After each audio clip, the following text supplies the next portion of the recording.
one thing that nobody talks about these days: suicide. Recently, I was involved with the Restore This Snyder Cut, and a part of that was the charity about the prevention of suicide in teenagers. And surprisingly enough, that I don't know if it's on the increase, but a lot of teenagers believe that life's against them, and it is a mental illness.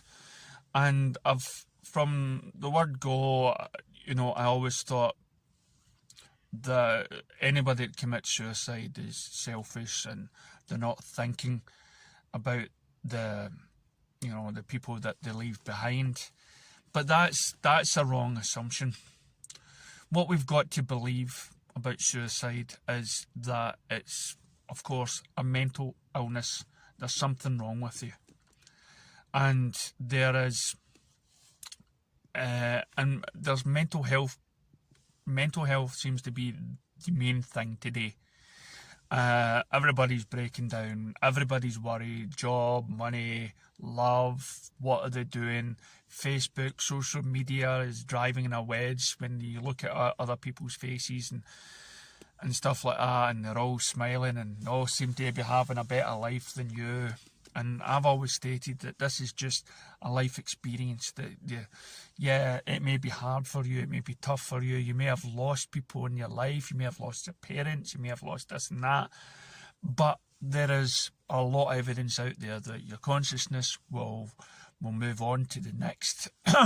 There's a lot of proof out there that those that are gone have moved to a happier place, and they're looking down to making sure that you carry on and have a better life with it. So for me, for the suicide, for anybody committing suicide, it's nobody in the family's fault. It isn't even the person that's committed suicide's fault either. This is a mental health thing. And I'll put that in the same bracket as anybody that kills anybody that does wrong, because it all puts down to they don't have the correct mental ability to choose what's right or what's wrong. There is a screw loose, basically, and no matter what happens or people that you say it do, it can just it can just happen. And for those people that are left behind, you shouldn't feel any sort of guilt or any sort of, could I have done something more? No. My mother was going blind, and she drank, and she knew from a very young age that at some point she was going to lose her eyesight. And so she kept it a secret from the family, and she was like blood clots. She was starting to bleed out. And it wasn't until later on when my gran gets a phone call from her, or she phones my mum, and it's like my mother says, "Mum," and then hangs up. My mother was later found in the hallway with the phone off the hook as the police barged the way in. She didn't want to live life being blind, but the last minute maybe she chose she was different. And of course we always think, could I have done something more? Could I be more supportive than that? Years later, went to medium and whatnot, and my mother was there, and she said how she apologises and stuff like that. I knew there was a programme on the TV about and this old woman goes, a medium, goes to a guy behind the bar, and she says, your son hung himself right there behind the bar. And the guy says, I didn't tell anybody that. I didn't tell a soul about that. But he says, your son's here, and he says you've got nothing to worry about.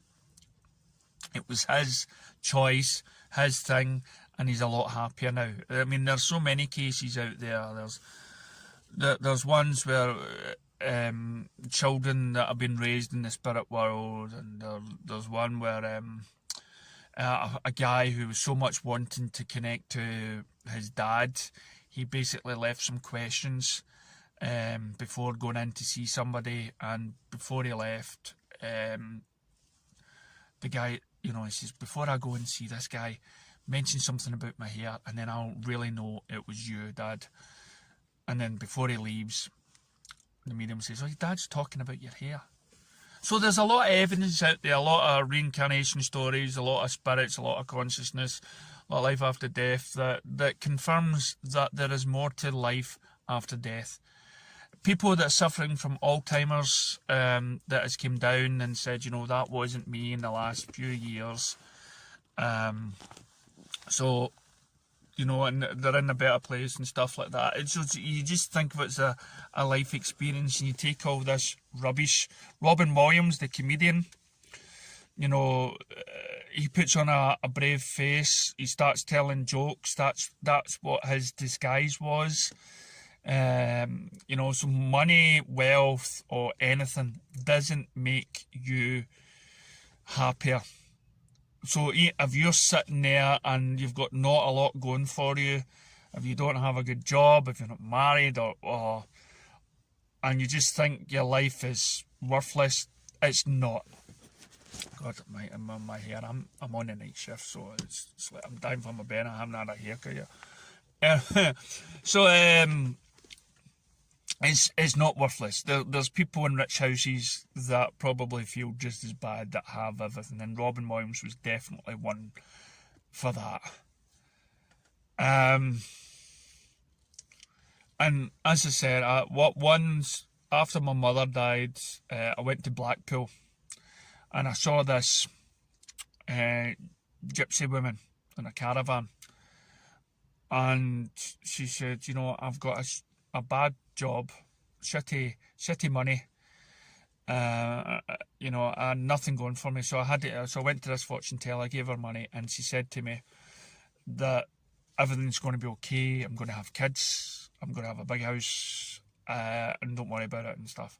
So I left that feeling great, feeling uplifted, and you got your answer.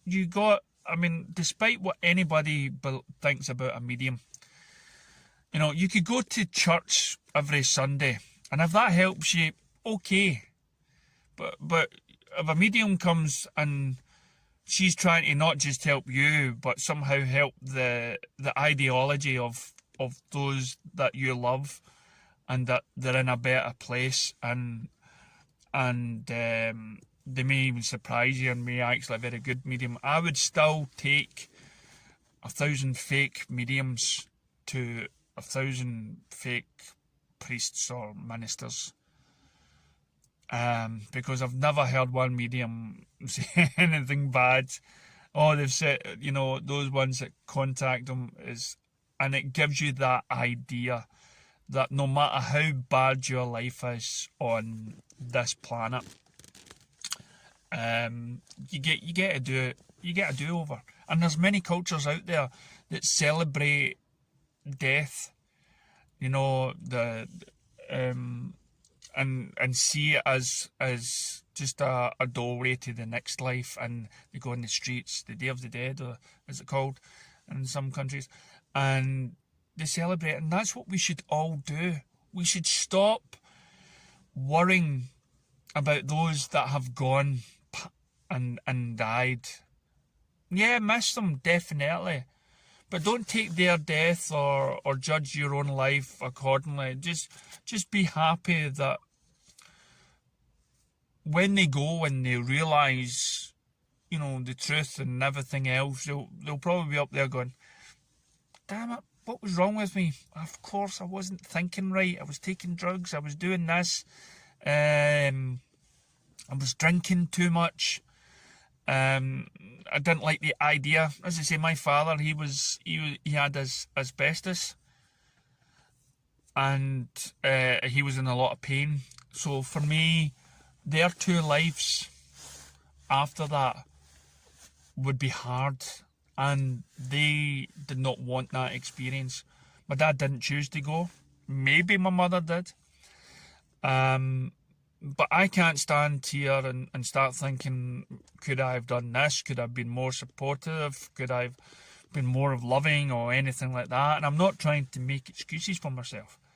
I'm just saying that their state of mind was the ones that propelled them to do the next action, and it's got nothing to do with those that are left behind. And what you can do, and if you go out there, is just realise that and the proof's out there if you want to see it, and that's what my channel's all about on TikTok on here. When you start looking about, you'll see there's a lot of evidence that states that life is eternal, and when it's your time to go, or if you forced a hand and went yourself, it's it's not all that bad. They get in a better place. They know the truth, and just get on with the rest of your life. Don't let those people that are around you that have passed away make you suffer anymore. There is nothing you could do with somebody's state of mind. Not even a psychiatrist can help.